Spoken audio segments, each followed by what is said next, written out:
안녕하십니까. 안녕하세요. 안녕하십니까. 저희 크리스마스 이브에 이렇게 또 라이브로 방송으로 만나게 된 시청자 여러분, 구독자 여러분도 반갑습니다. 저희는 겨울비가 내리고 있는 부산의 송도에서 이렇게 방송을 하고 있습니다. 송도라고 하시면 보통 다들 인천의 송도 이렇게 떠올리실 건데요. 부산에도 송도라는 지역이 있습니다. 대한민국 1호 해수욕장인 송도 해수욕장이 있고 천마산이 있고 그리고 지금 저희가 방송하고 있는 고신대학교 보건병원이 있습니다. 오늘은 저희 내분비내과 김부경 교수님을 모시고 혈당 관리에 대한 이야기를 라이브로 좀 나눠보고 또 여러분들의 질문 받고 그 질문에 대한 또 답변하는 시간을 갖도록 하겠습니다. 오늘 설명해 주실 먼저 김부경 교수님을 소개해 드리겠습니다. 김부경 교수님은 2013년 내분비내과 전문의를 취득하시고 2016년 박사학위를 취득하셨습니다. 그리고 2022년 매사추세츠 주립의대에 교환 교수로 다녀오셨습니다. 김부경 교수님을 소개해 드리겠습니다. 네, 안녕하세요. 고신대학교 보건병원 내분비내과에서 일하고 있는 김부경이라고 합니다. 만나 뵙게 되어서 반갑습니다. 네, 교수님 오늘 방송을 네. 위해서 특별한 영상을 준비하셨다고 들었습니다. 네. 요즘에 연속 혈당 측정기 아시는 분들은 많이 아시고 계신데요. 저희가 이제 부산하면 또 밀면이 유명하잖아요.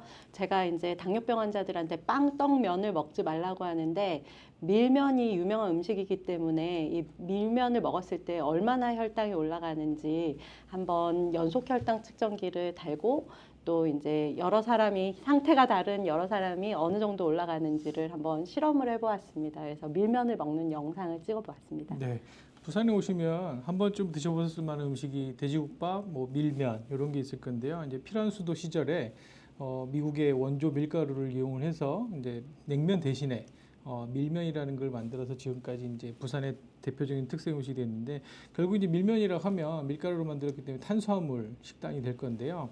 그 탄수화물 그 밀면 식당이 우리 혈당에 어떤 영향을 미치는지 지금 영상으로 한번 먼저 보시겠습니다.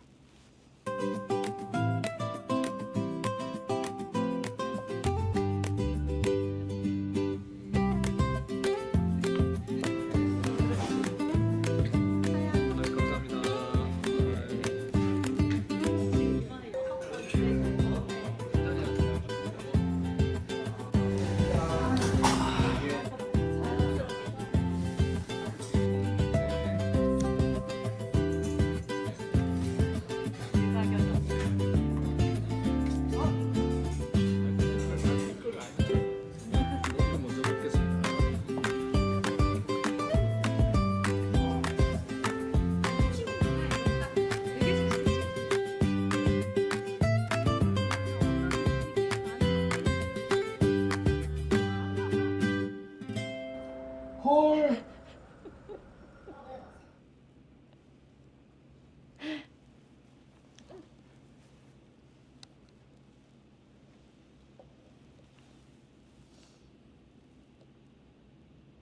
영상이 끝나면 얘기해 주세요.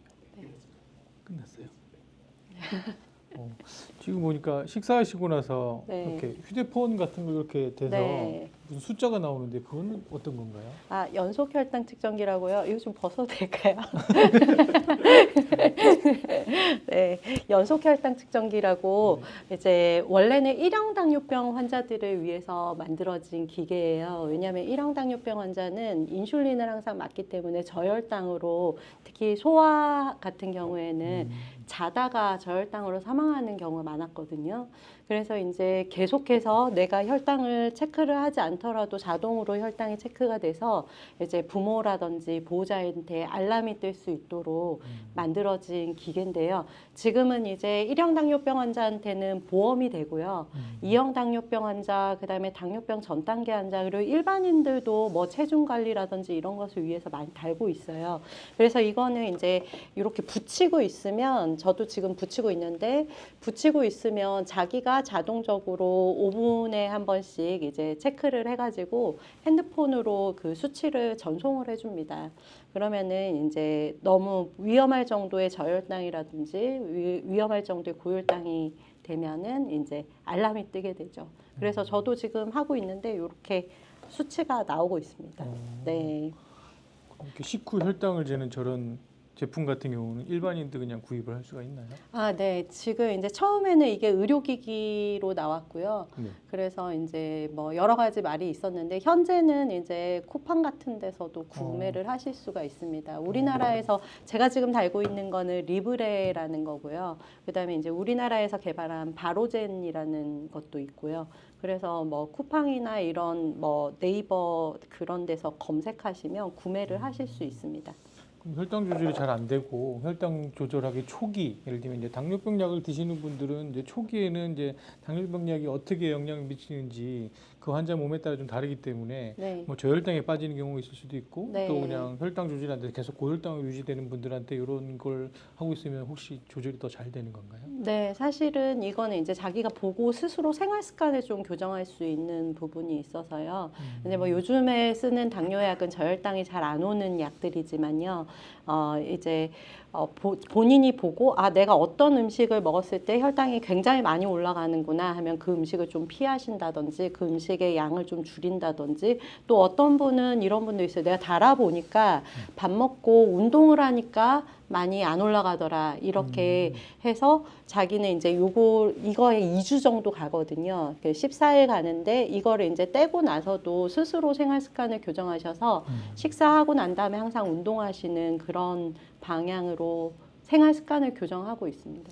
네. 죄송합니다. 영상 보니까 식사하시고 나서 바로 이렇게 측정해서 막 수치 이렇게 보고 하는데요. 네. 실제로 이제 저희가 식사를 하시고 네. 그다음에 혈당이 이제 올라가는 게 뭐 어쨌든 소화가 되고 흡수가 되어 올라갈 것 같은데 네. 식후 혈당이 어느 정도로 이렇게 몇 시간 정도 지나야 올라가는지 그런 거 좀 설명해 주실 수 있나요? 식후 혈당은요, 사실은 이거 죄송합니다. 이거 좀 보세요. 네, 제가 이게 질문이 너무 많이 들어와가지고 막 네. 이거 들으면서 이걸 읽으면서 하니까 네. 네, 그래서 먼저 여쭤보신 거를 이제 대답을 해드리면요. 일단 우리 몸에서 그 인슐린과 당의 관계를 알아야 되는데, 네, 우리가 식사를 하면은 당이 즉시 올라갑니다. 근데 이제 즉시 올라가는 이 당을 인슐린이라는 것이 나와가지고 세포 안으로 넣어줘요. 네, 근데 이제 이 인슐린이 두 번의 이제 바이페이직이라고 하는데 우리가 음식을 먹으면은 한 1분 안에 즉시 당도 올라가고 인슐린도 즉시 올라가요.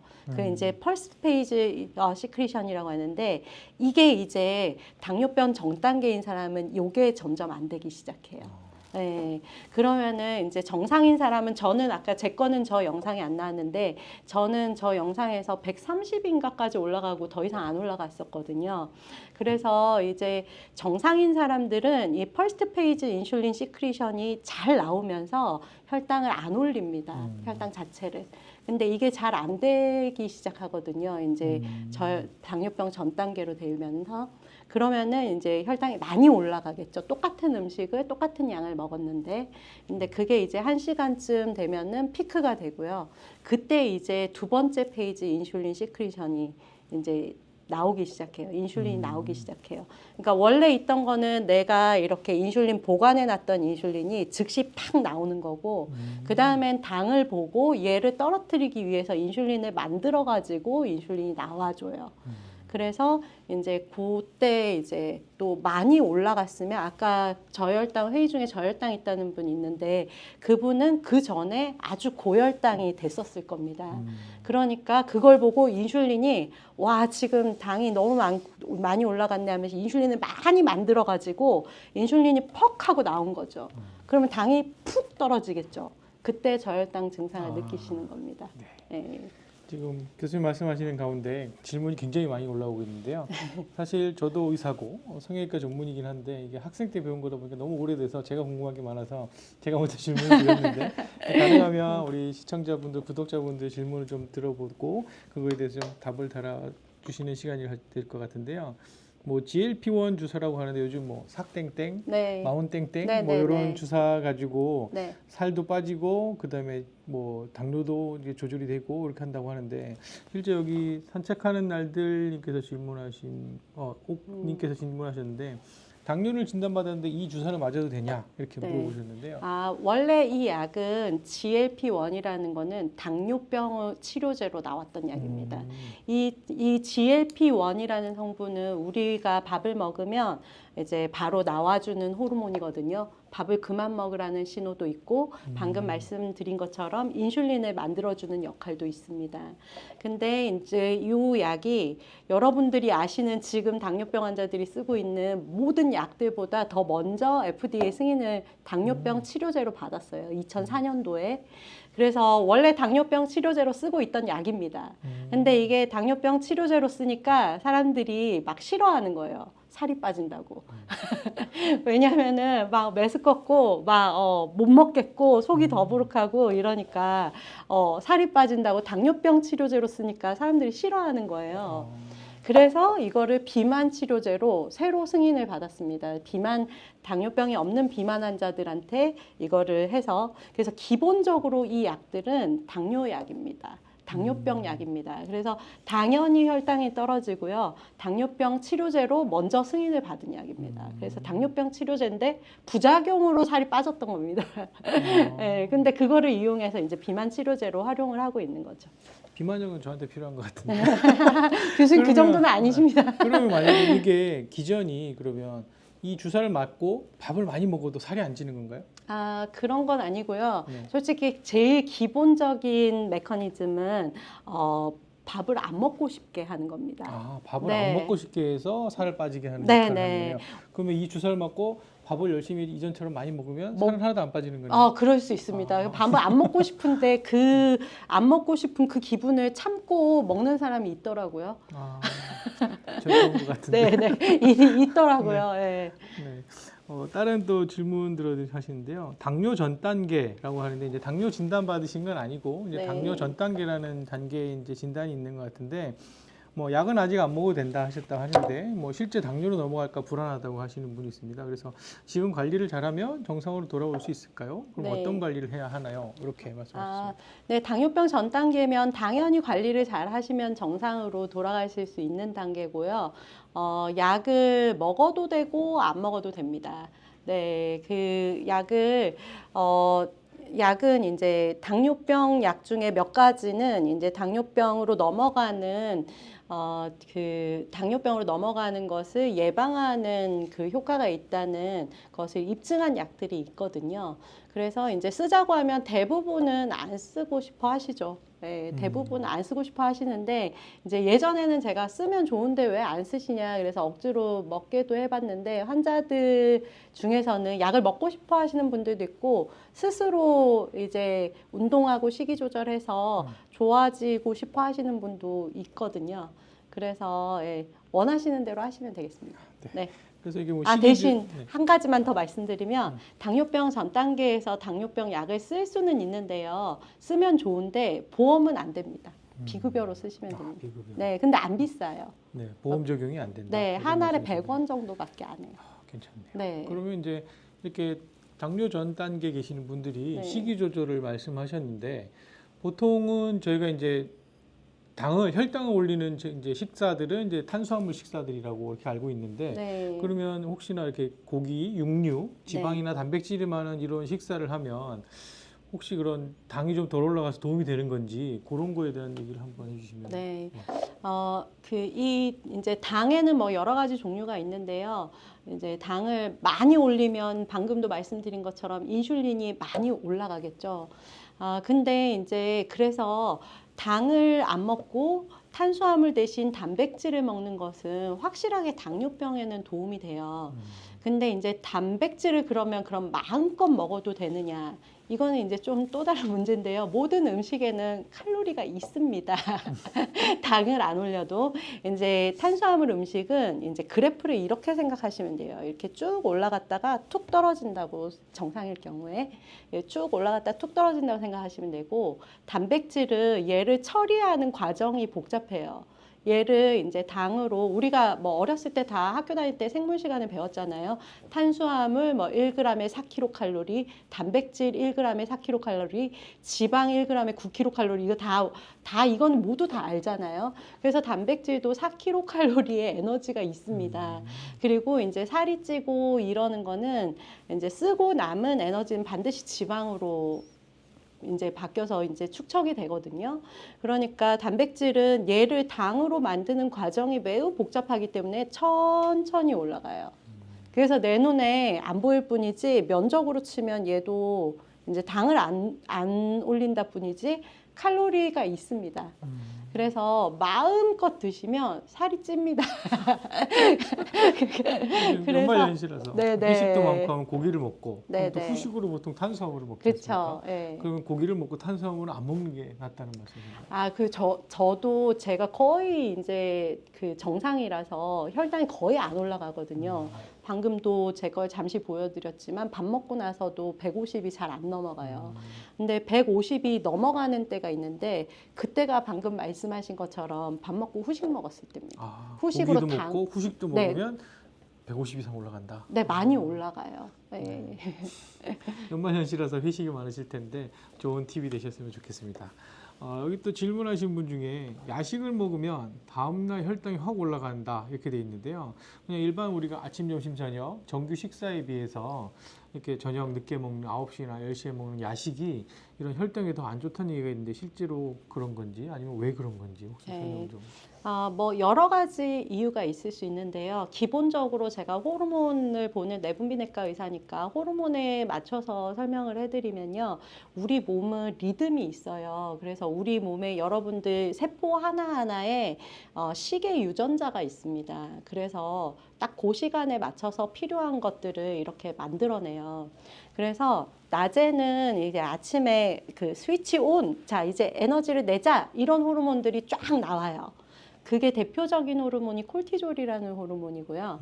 밤에는 이제 쉬자, 자자 그래서 야간 동안에 여러분들이 주무시는 동안 어떤 일들이 일어나냐면은 손상됐던 세포들을 이제 회복시키고 여러분도 휴식하지만 모든 세포들이랑 뭐 간 이런 것들이 다 휴식을 하게 되어 있어요. 그런데 이제 야식을 먹고 주무시잖아요. 그럼 여러분들은 주무셨겠지만 여러분들의 몸은 일을 했습니다. 그러니까 밤에는 이제 휴식을 할 수 있는 또 리페어 시킬 수 있는 호르몬들이 쫙 나와줘야 되거든요. 얘들이 못 나오고 밤에도 낮에 나왔던 그 콜티졸이 이제 높게 되는 거죠. 그러니까 아침에 재시면 혈당이 높게 나오는 겁니다. 네. 그러면 잠을 자는 게 이제 결과적으로 우리의 그냥 피로를 회복시켜 주는 게 아니라 네. 이런 인슐린 혈당을 조절했던 아이들도 좀 쉬게 해준다. 그렇죠. 이런 개념인데. 다 쉬고 아침에 이제 콜티졸이라는 호르몬은 모닝 설지가 일어나요. 아침에 딱 자고 일어났을 때 확 올라가 줘야 되는데 밤 동안 이게 계속 높았으면 아침에 확 못 올라가 주겠죠. 그러니까 이제 이런 생활이 반복된 사람들은 아침에 일어나기가 힘들고 하루 종일 기운이 없고 이렇게 활기가 없고 피곤하고 그럴 수 있어요. 네. 그러면 이제 요즘 또 유행하는 것 중에 하나였던 게 이제 간헐적 단식이라고 네. 한 12시간 동안 금식했다가 밥 먹고 이렇게 하는데 네. 그럼 그 간헐적 단식은 실제 네. 혈당에는 어떤 영향을 좀 미쳐요? 간헐적 단식은 매우 좋습니다. 네, 그리고 이제 그 간헐적 단식이 저는 환자들이 막 간헐적 단식 하겠다고 하면은 사실은 간헐적 단식은 대단한 게 아니고요. 여러분들이 정상 생활을 하시면 저절로 간헐적 단식이 되게 되어 있어요. 저희가 이제 아침에 7시에 일어나거든요. 그래서 밥을 8시쯤 먹어요. 아침밥을. 그 다음에 저녁밥을 저녁 6시에 먹거든요. 네. 그래서 아침 먹고 저녁 먹고 그 다음에 중간에 야식 안 먹고 저녁밥 먹은 뒤에 아무것도 안 먹으면 저절로 14시간의 간헐적 단식이 되잖아요. 네. 그겁니다. 네, 그래서 저절로 원래 되게 되어 있는 겁니다. 그래서 그 시간에 방금 제가 말씀드린 것처럼 쉬는 거예요, 몸이. 쉬고 이제 뭐 이렇게 고칠 부분, 손상된 부분을 고쳐내고 그래서 원래 우리 몸은 다 정상적으로 되게 되어 있는데 그 정상 생활을 우리가 안 하고 있는 거죠. 사실은 원래는 해 떨어지면 자야 되는데 네, 그리고 해 지면 이렇게 닭이 울면 일어나고 해야 되는데 그걸 우리가 안 하고 있는 거죠. 그래서 간헐적 단식 매우 좋습니다. 네. 그럼 그 간헐적 단식에 최소 시간 이런 게 있나요? 어느 정도는 해야 간헐적 단식이라고 쳐준다. 사실 뭐 이제 16시간 뭐 이런 거 있는데요. 예, 저는 그냥 뭐 어렵게 하지 말고 그냥 한 12시간 정도로 생각하는 편이에요.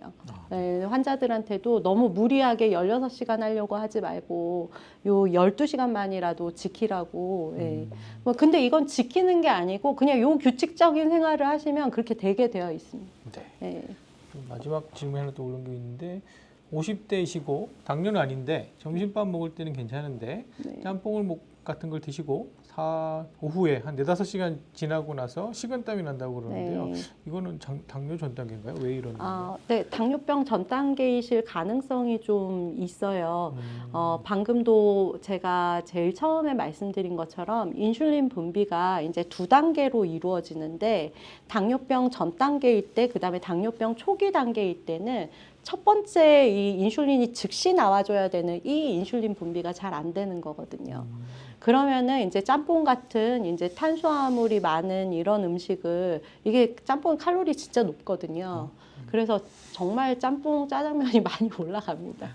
그래서 이거를 먹고 나면은 이제 정상적인 사람은 그렇게까지 혈당이 안 올라가는데 당뇨병 전 단계이신 분들은 처음 나와줘야 되는 이 인슐린이 안 나오니까 많이 올라가죠. 그래서 많이 올라가니까 많이 떨어지는 겁니다.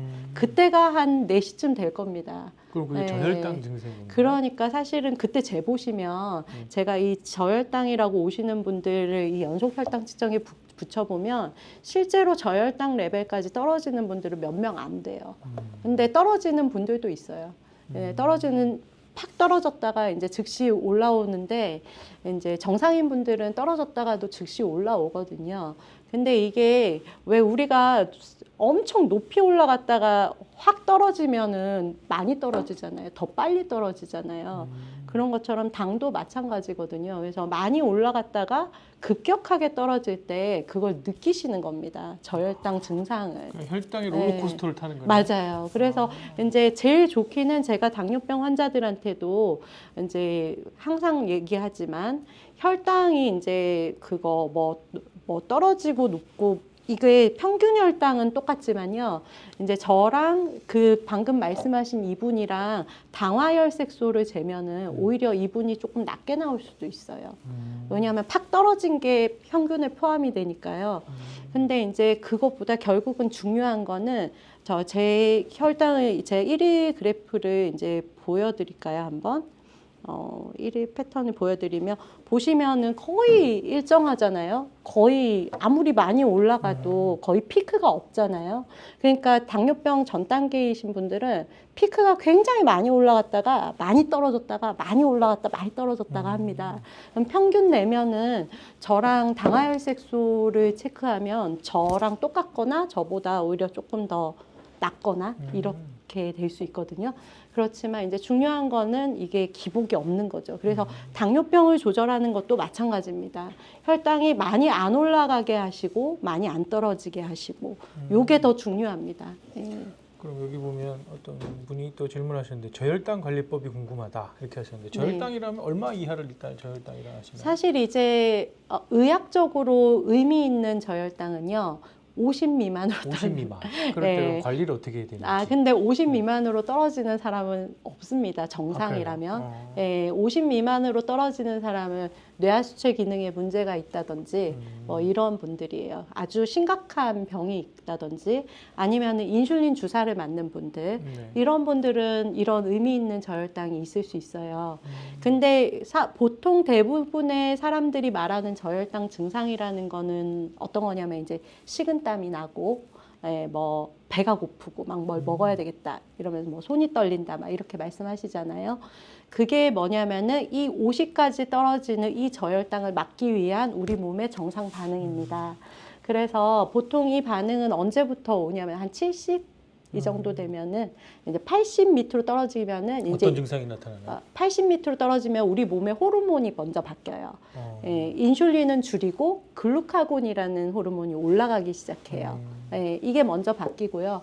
그 다음에 이제 이제 더 떨어지면 안 되니까 뭘 좀 먹어. 이런 신호로 이제 요런 신호를 보내는 겁니다. 손이 떨린다든지, 식은땀이 난다든지, 불쾌한 기분이 든다든지, 막 뭐가 먹고 싶다든지. 그래서 이게 그 다음으로 나타나는 증상이에요. 그래서 이건 한 70 정도 되면 이런 증상이 나타납니다. 어른들은 이렇게 당뇨병이 있으시거나 아니면 이런 당뇨 전 단계 분들이 이런 증상을 듣고 자기가 이제 약간 식은땀이나 손 떨리면 그런 거에 대해서 저희가 이제 뭘 먹어야 되겠다 이런 생각이 들 수 있는데, 학생들 같은 경우는 그것도 잘 모르고 초등학생들 같은 경우는 이제 잘 모를 수가 있을 것 같아요. 네네. 그래서 실제로 일형 당뇨 같은 경우는 이제 어린 아이들도 좀 있을 수 네. 있는데 여기 질문하신 게 이제 뭐 이런 초등학생들이 그런 자기가 혈당이 떨어지고 이런 걸 잘 모르니까 네네. 그런 초등학생들이 이런 연속 혈당 측정기를 착용해도 되나요? 이렇게 질문하시는데 네. 가능한가요? 그러면? 네, 제가 제일 처음에도 말씀드렸듯이 연속 혈당 측정기는 사실 소아 1형 당뇨병 환자들을 위해서 만들어진 기계예요. 그리고 이제 우리나라에도 보험이 되기 전에 소아 1형 당뇨병 환자의 어머니가 먼저 들여왔었어요. 우리나라에 정식으로 들어오기 전에. 그래서 어린이들이 달아도 되고요. 그리고 이제 1형 당뇨병 어린이들은 다 달고 있습니다. 네. 그리고 방금도 말씀드린 것처럼 1형 당뇨병은 인슐린을 맞아야 되기 때문에 그 맞는 인슐린과 먹은 칼로리가 안 맞기 때문에 여러분이 그걸 아셔야 되는데 당뇨병이라면 다 같은 당뇨병이라고 생각하시는데 1형 당뇨병이랑 2형 당뇨병은 완전히 다른 병입니다. 그래서 방금 말씀하신 그 초등학생은 아마 1형 당뇨병이 아닐 거예요. 그래서 2형 당뇨병이라면 저혈당은 오지 않습니다.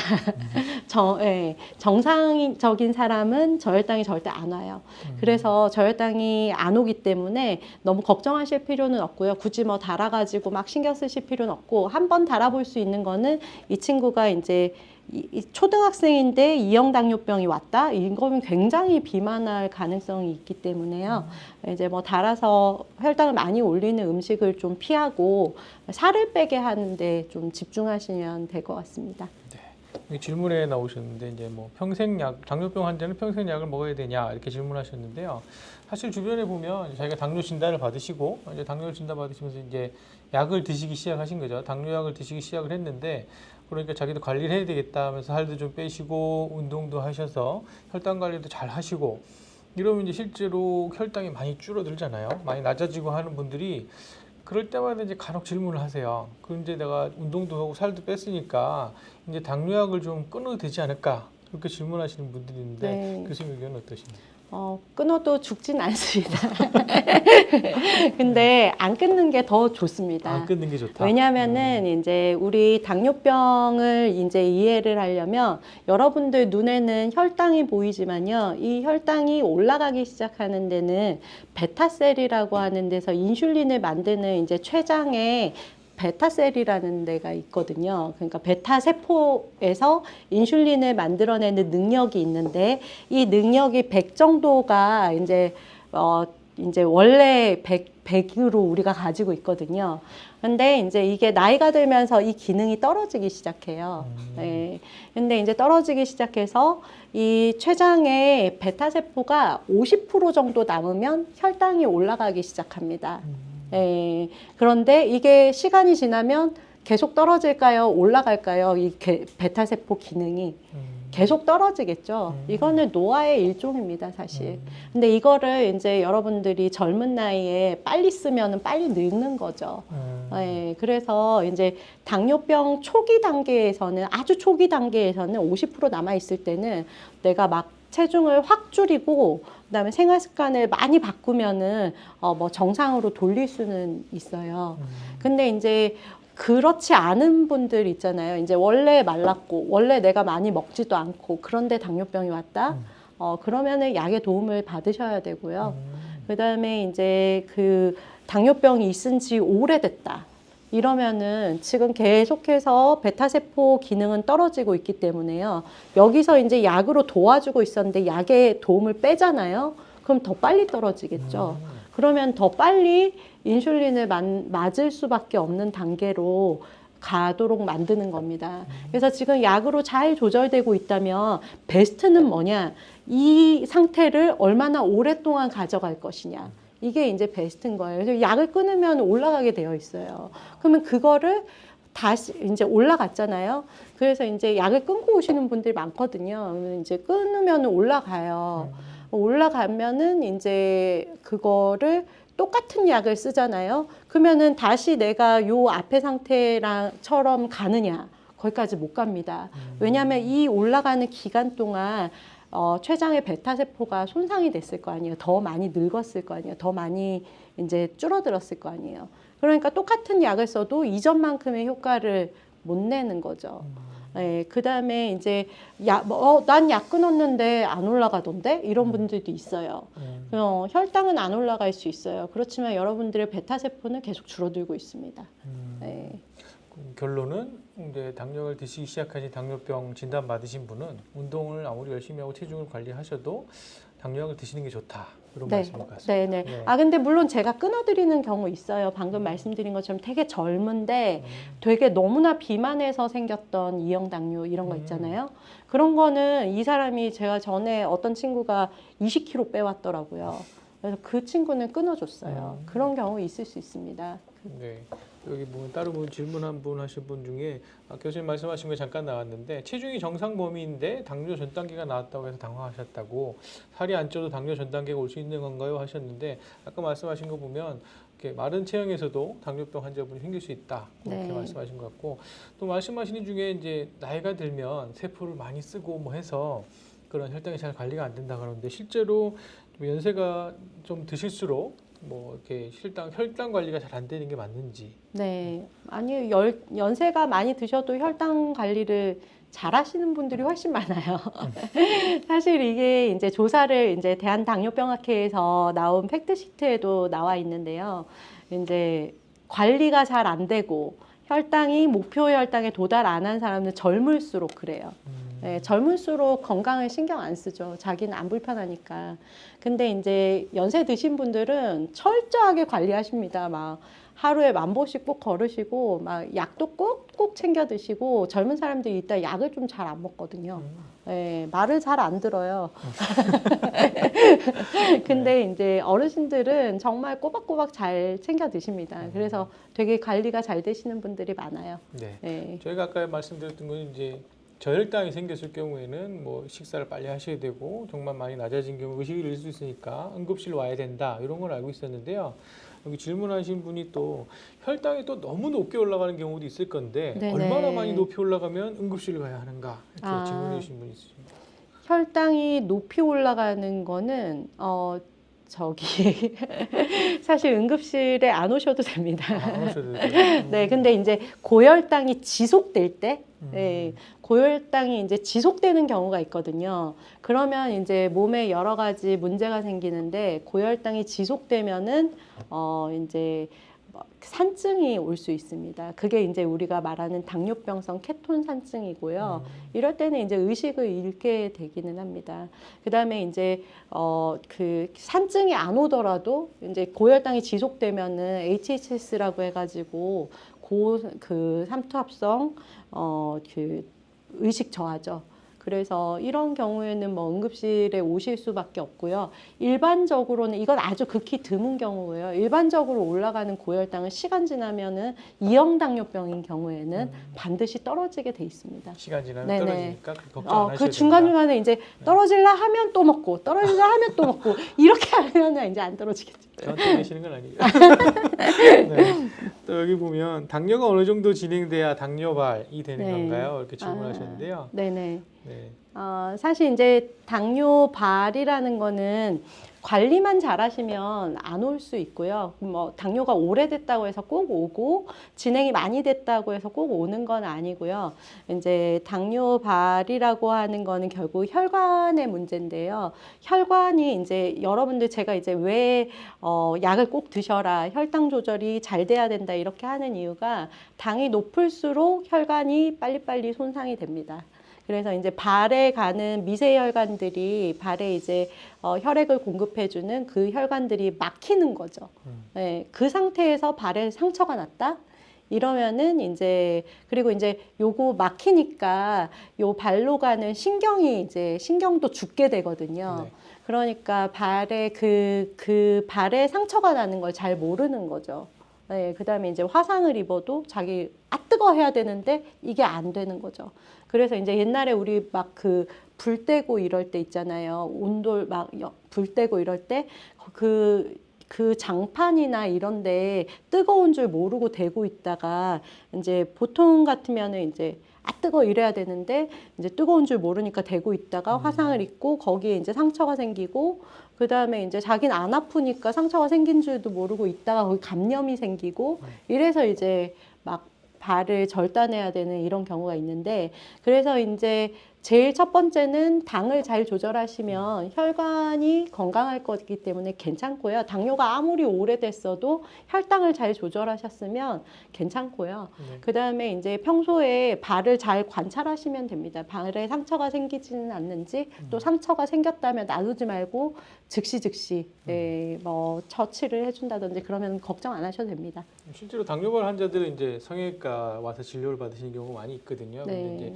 교수 말씀하셨다시피 혈관에 문제가 생겨서 당연히 그쪽으로 혈류가 많이 안 가니까 상처가 좀 치유가 되는 경우가 또 많고 아까 말씀하신 것처럼 신경에도 그러니까 문제가 생기니까 감각이 떨어지시는 분들이 많죠. 그래서 감각이 떨어지시는 분들도 많고 또 자율신경계 이상으로 땀도 좀 덜 나는 그런 네. 상황이 되잖아요. 당뇨발 환자분들이. 그래서 여러분들 겨울에 입술이 마르면 갈라지는 것처럼 그러니까 발도 이게 마르면 상처가 났을 때 훨씬 갈라지거나 찢어질 확률이 많은 거죠. 근데다가 이제 환자분들이 이제 감각이 떨어지니까 뭐 어느 날 이제 자기가 새로운 신발을 사서 그냥 무슨 장소에 가서 막 모르고 그냥 걷는 거죠. 걷는데 어느 날 보면 하루 종일 막 걷다가 집에 왔는데 발이 이제 신발을 벗어봤더니 흥건한 거죠.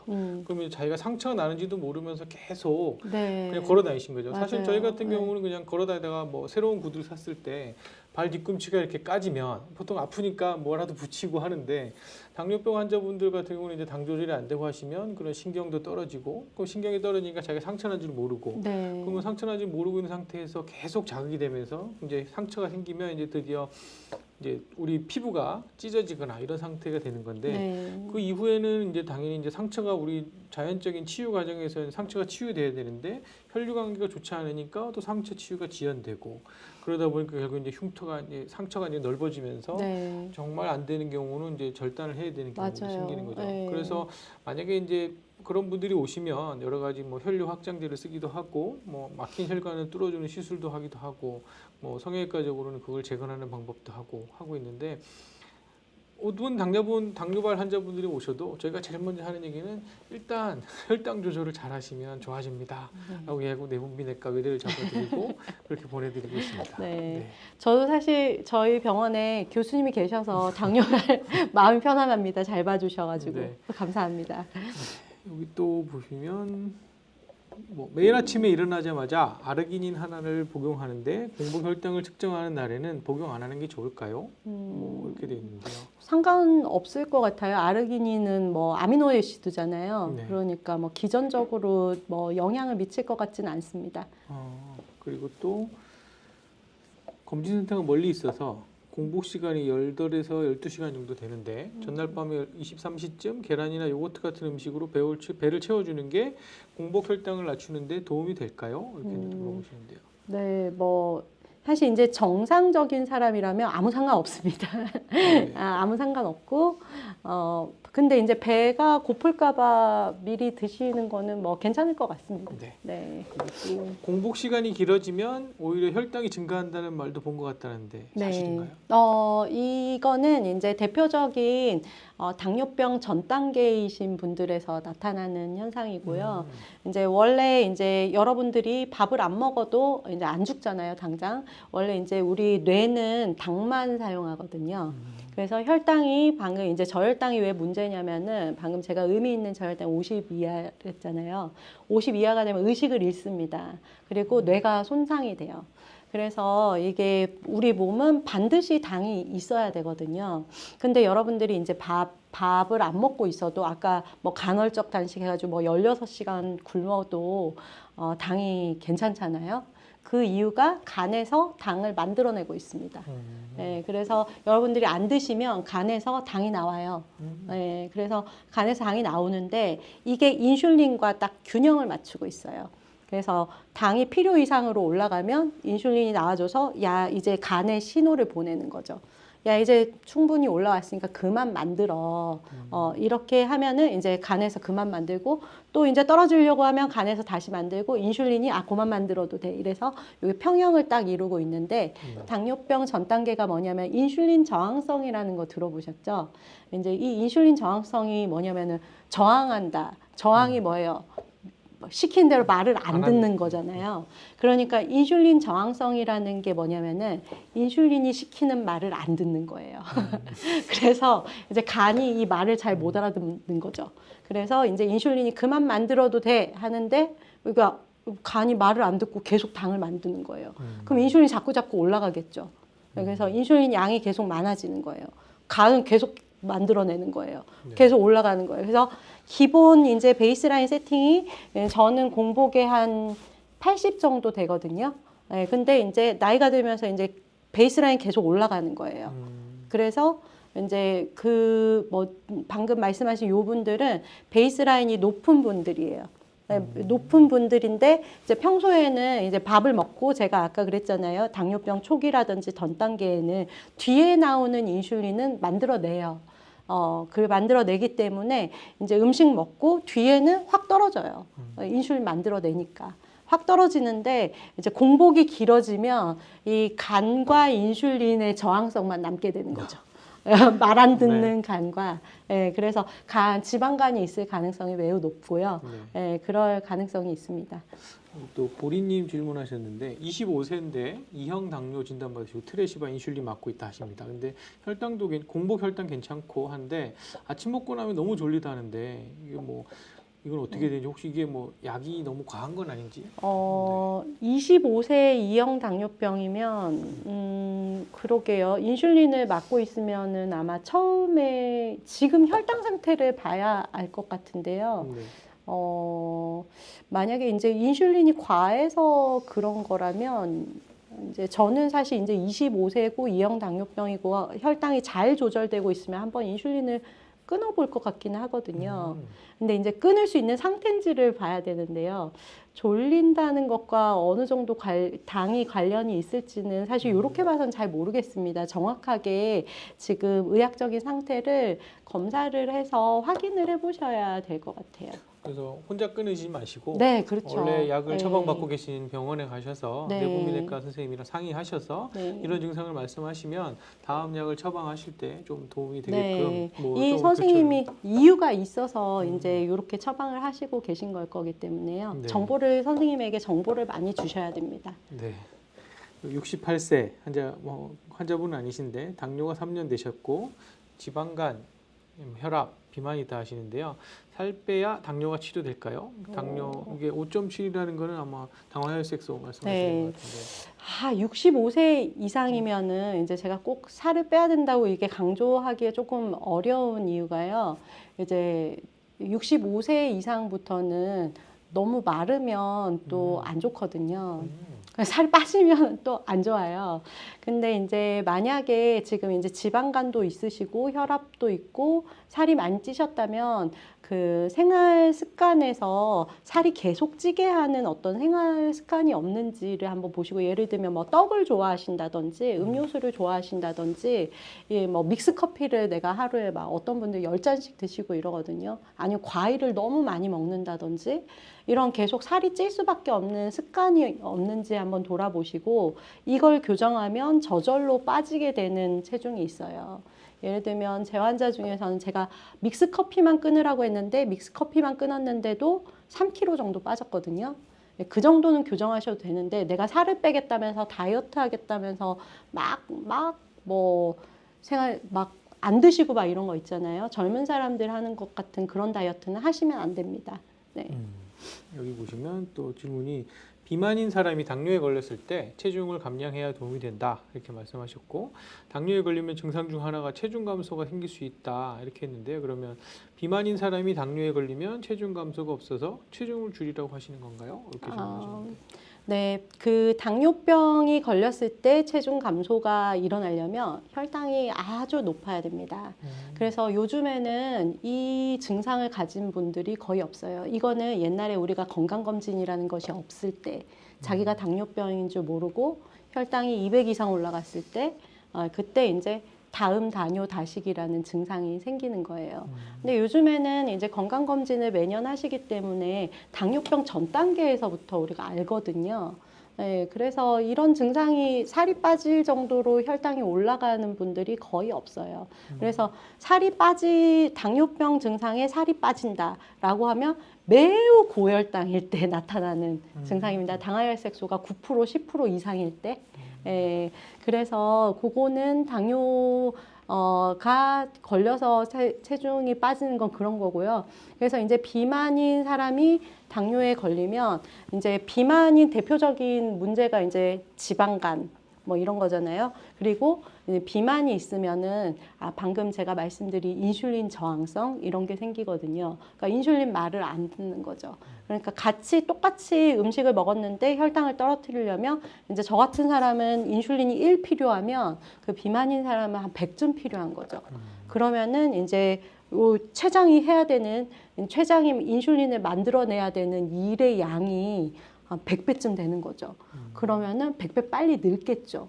네, 그러니까 똑같이 당뇨병이 생겼다 하더라도 더 빨리 안 좋아지는 거예요.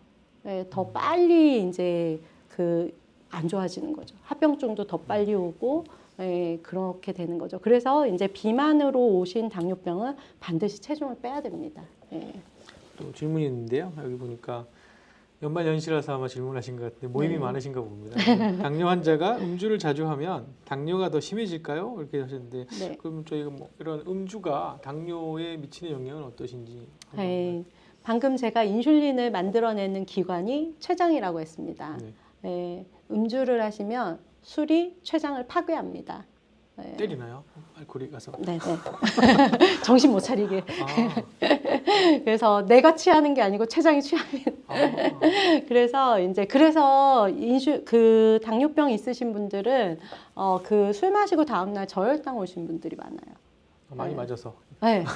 췌장이 정신을 못 차리는 네. 거예요. 막 퍽 나오기도 하고 안 나오기도 하고 이러거든요. 근데 이제 뭐 정신만 못 차리면 괜찮은데 죽습니다. 네, 그래서 췌장이 파괴되는 대표적인 거기 때문에 당뇨병을 매우 빨리 악화시키죠. 네, 그래서 안 드시는 게 좋죠. 네. 안 드실 수는 없을 것 같고 안 줄이는 걸로. 줄이네. 네. 그 너무 당뇨가 많이 있으신- 먹이는 모임 같은 데는 가지 마시고. 그럼 일반인보다 당뇨병 환자분들은 음주를 좀 더 자제하는 게 필요하다. 그럼요. 네. 네. 정상인일 때는 그래도 어느 정도 췌장이 건강하니까. 네. 그런데 이제 당뇨병 환자분들은 이제 췌장이 많이 안 좋으니까 네. 음주를 최대한 줄이시는 게 좋다. 네. 그렇게 말씀하신 것 네, 같습니다. 맞습니다. 이제 또 질문이 보면 고혈당 쇼크, 이건 아까 네. 말씀하신 것 같고 네. 이게 좀 내용이 많이 어려운데, 네, 이건 너무 전문적인 거라서 아마 여기 바람꽃님 질문이 있는데 너무 길고 해서 이게 좀 짧은 시간에 저희가 또 이해하고 또 실제로 환자분 그 혈당을 정확하게 파악이 안 돼서 제가 말씀드리기 좀 힘들 것 한번 같은데. 트레시바라는 약은 인슐린 데글루덱이라는 인슐린이거든요. 그런데 요 인슐린 데글루덱은 반감기가 매우 깁니다. 72시간이거든요. 3일인 거예요, 3일. 그래서 이제 그 앞에 나온 인슐린들은 원래는 이제 우리 인슐린의 역사를 알아야 되는데 인슐린을 이렇게 길게 만드는 기술이 없었어요. 옛날에는. 그래서 이제 되게 짧았기 때문에 하루에 여러 번 맞았어야 되는데 기저인슐린이라는 게 이 사노피에서 란투스라는 이거는 인슐린 글라진이라는 인슐린인데요. 반감기를 24시간으로 만든 거예요. 그래서 아주 오래 가게. 근데 이게 24시간이잖아요. 그러니까 아침에 맞았으면 계속 아침에 맞아줘야 되는 거예요. 근데 이제 이 트레시바가 뭐냐면은 그거보다 반감기가 조금 더 길어요.